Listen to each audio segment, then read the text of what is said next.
د لمر روښنايي د هر چا لپاره یو شان ده، مګر ګرمي ته ودرېدل یا سوري ته ودرېدل د هر چا خپله خوښه ده. تیږې او کاڼي د هر چا په لار کې رالویږي. څوک په تیږو او کاڼو ځان ته لار بندوي، څوک په تیږو او کاڼو ځان ته لار جوړوي. فکرونه فرق کوي.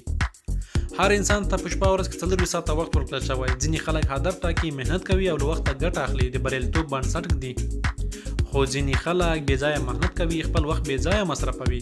24 ساعته بې هدفه منزل کوي. داسې کسان د ناکامۍ او مایوسۍ ښکار کېږي. هغه خلک چې په 24 ساعته کې کوم ګټور څه ونه کړي، څه فکر کوي که د هغوی شپه او ورځ شپږ وي چې 28 ساعته شي، څه به وکړي یا څه به وکړای شي. داسې خلک به نور د وخت غوښتنه هم کوي او بیا به هم ناکامیږي. علت یې څه دی؟ علت یې بې هدفه ژوند دی. نو تاسو مهیله دا ده چې په خپل ژوند کې یو هدف وټاکئ. د هغه هدف لپاره روزمره کار وکړئ، پلان ترتیب کړئ. تاسو به خامخا کامیابۍ ته رسیږئ.